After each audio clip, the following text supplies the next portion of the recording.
Hello guys, हम आ चुके हैं एक और न्यू एपिसोड को लेके। तो एपिसोड को स्टार्ट करने से पहले जिसने भी अभी तक चैनल को सब्सक्राइब नहीं किया तो जल्दी से कर लो यार, 1 के होने वाले हैं।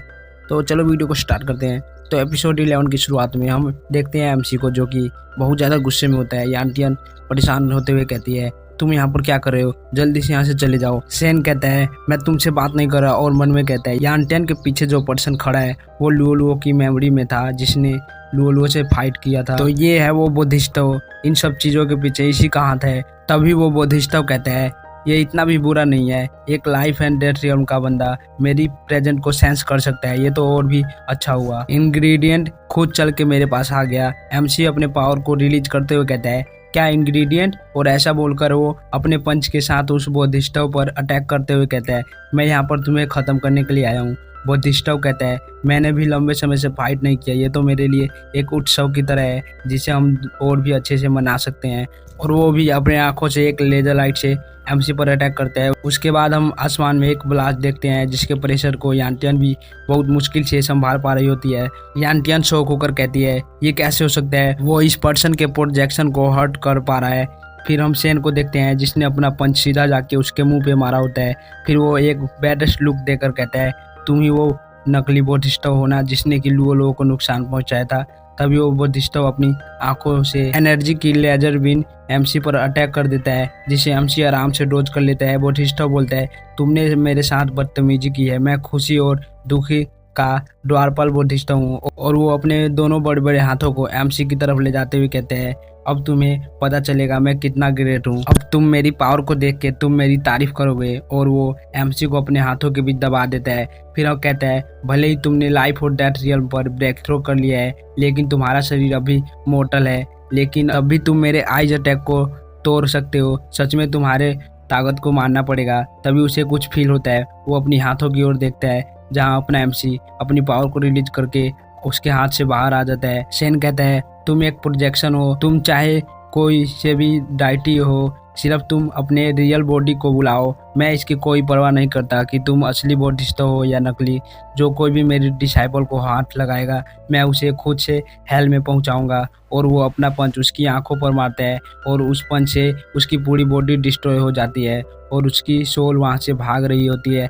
पर एमसी उसे भी पकड़ लेता है। बोधिष्टव कहता है, तुम्हारी डिसाइपल, हाँ मुझे याद आया, कुछ समय पहले मैंने एक कीड़े को कुचला था, जिस तरह से तुम बता रहे हो मैं समानताएं देख सकता हूँ, जरूर वही तुम्हारी डिसाइपल होगी। वो लाइफ एंड डेथ रियल्म के फर्स्ट ट्रिबुलेशन पर थी, जिसके फिजिकल बॉडी को मैंने डिस्ट्रॉय कर दिया था।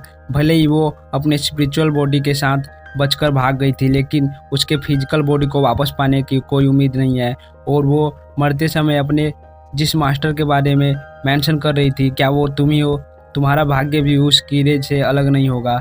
और वो उसकी स्पिरिचुअल बॉडी वहाँ से गायब हो जाती है। सेन कहता है, इतने कठोर शब्द वो बोल रहा है जो कि यहाँ से बचकर भाग रहा है, सच में तुम्हें मानना पड़ेगा। फिर वो पीछे मुड़कर यानटियन की तरफ देखने लग जाता है, जिसे देख वो भी घबरा गई होती है। उसे समझ नहीं आता कि वो अब क्या बोले। फिर हमें कुछ देर बाद का सीन दिखाया जाता है, जहाँ जनरल चिल्लाते हुए कह रही होती है, सर इसका मतलब क्या है, उसने जो कुछ कहा और किया उसके बाद भी आप उसे ऐसा करने देना चाहते हैं।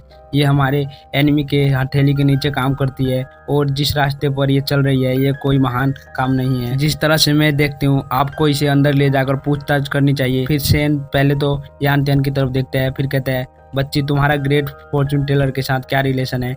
उस बोधिष्टव को भगाने के बाद मैं अब उसे तुम्हारे अंदर महसूस नहीं कर पा रहा, और तभी मैंने उस फॉर्चून टेलर के ट्रेजेस को डिस्कवर किया।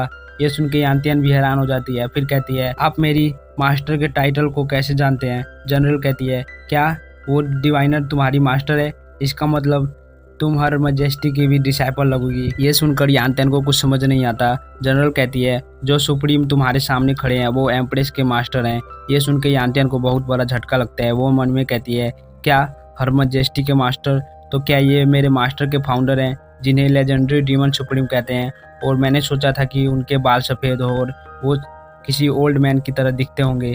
तभी सेन कहता है, यदि फॉर्चून टेलर ने अपनी लाइफ तुम्हें दी है तो मुझे डर है कि उसकी लाइफ एक मोर्टल जितनी हो गई होगी, और ये सब उस बोधिष्टव के कारण हुआ है। यानटियन उदास होकर कहती है, ये सब मेरे कारण और मेरे जैसे किसी व्यक्ति के कारण हुआ है, जिसने उस कमीने के लिए एक मौका खोल दिया।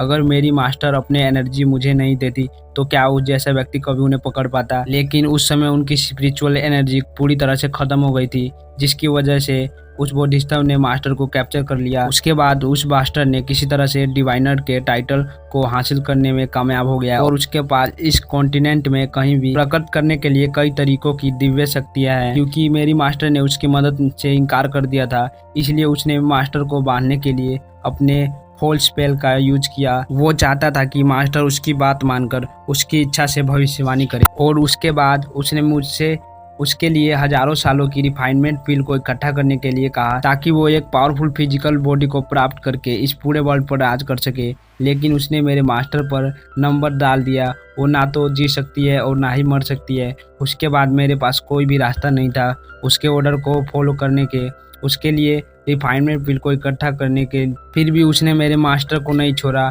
और वो मुझसे कोई भी काम करवाने के लिए मेरी मास्टर को टॉर्चर करता रहा। अब तक उसने अपने लिए 500 साल तक की पिलों को इकट्ठा कर लिया है।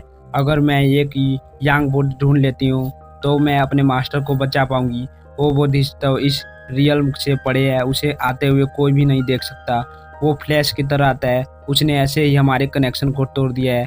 अब मैं उसे कहीं भी ढूंढ नहीं पाऊंगी, जिससे मैं अपनी मास्टर को भी नहीं ढूंढ पाऊंगी। और वो ये सब रोते रोते बोल रही होती है। शेन कहता है, तुम्हें रोने की कोई ज़रूरत नहीं है, मेरे पास एक रास्ता है। और ये सुनकर ये आंटी अनशॉक हो जाती है और यहीं पे ये वीडियो भी खत्म होती है। मिलते हैं नेक्स्ट एपिसोड में, तब तक के लिए बाय बाय।